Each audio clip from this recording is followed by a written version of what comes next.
क्या आपने कभी सोचा है कि सिर्फ चेहरा अलग होने की वजह से किसी की जान चली जाए? क्या आपने कल्पना की है कि अपने ही देश में किसी छात्र को यह साबित करना पड़े कि वह भारतीय है? यह कहानी किसी फिल्म की नहीं है, यह कहानी किसी दुश्मन की भी नहीं है। यह कहानी हमारे ही समाज की है, जहाँ नफरत, अज्ञानता और नशीले सोच ने एक होनहार छात्र की जिंदगी छीन ली। यह कहानी है एंजल चकमा की।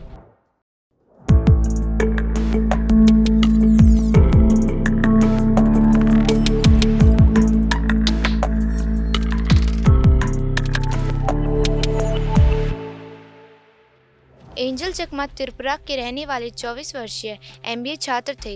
एक सामान्य परिवार से आने वाले एंजल के सपने असामान्य थे। वह पढ़ना चाहते थे, आगे बढ़ना चाहते थे और अपने माता पिता के लिए बेहतर भविष्य बनाना चाहते थे। इन्हीं सपनों के साथ वह दूसरे घर से उत्तराखंड के देहरादून आए। देहरादून, जिसे शिक्षा का केंद्र माना जाता है, जहाँ हर साल हजारों छात्र देश के अलग अलग हिस्सों से पढ़ने आते हैं। लेकिन एंजल को क्या पता था, यही शहर उनके जीवन की सबसे बड़ी परीक्षा बनेगा। 9 दिसंबर 2025 की शाम थी। कोई खास दिन नहीं था, कोई त्योहार नहीं था, बस एक सामान्य दिन। एंजल अपने छोटे भाई माइकल चकमा के साथ सेलाकोई इलाके में रोजमर्रा का सामान खरीदने निकले थे। दोनों भाई आम छात्रों की तरह बात कर रहे थे, हंस रहे थे और घर लौटने की तैयारी में थे। तभी रास्ते में कुछ स्थानीय युवकों ने उन्हें रोक लिया। शुरुआत शब्दों से हुई, लेकिन ये शब्द सामान्य नहीं थे। ये शब्द जहर से भरे थे। चाइनीज, मोमो, यह वो शब्द थे जो एंजल और माइकल के कानों में पड़े, सिर्फ इसलिए क्योंकि उनका चेहरा पूर्वोत्तर भारत के लोगों जैसा दिखता था, सिर्फ इसलिए क्योंकि उनकी आंखें और चेहरे की बनावट अलग थी। एंजल चुप नहीं रहा। उन्होंने सवाल किया। उन्होंने कहा, हम भारतीय हैं, हमें क्या सर्टिफिकेट दिखाना पड़ेगा यह साबित करने के लिए कि हम इस देश के नागरिक हैं? यह सवाल कुछ लोगों को नागवार गुजरा। जो बात यहीं खत्म हो सकती थी, वह नफरत की वजह से हिंसा में बदल गई। शब्दों ने हाथ पकड़ लिए और हाथों ने हथियार। उन युवकों ने दोनों भाइयों पर हमला कर दिया। माइकल के सिर पर धातु का कड़ा मारा गया। एंजल को बेरहमी से चाकू मारा गया, सिर में, गर्दन में, पीठ में, पेट में। सड़क, जो कुछ देर तक सामान्य थी, खून से लाल हो गई।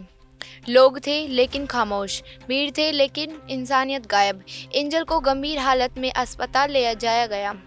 डॉक्टरों ने कोशिश की, मशीन चलती रही, परिवार की दुआएं चलती रही। 17 दिन, 17 लंबे दिन। एंजल जिंदगी और मौत के बीच जूझते रहे।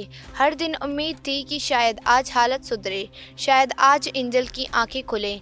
लेकिन 26 दिसंबर 2025 को वह खबर आई जिसने सब कुछ तोड़ दिया।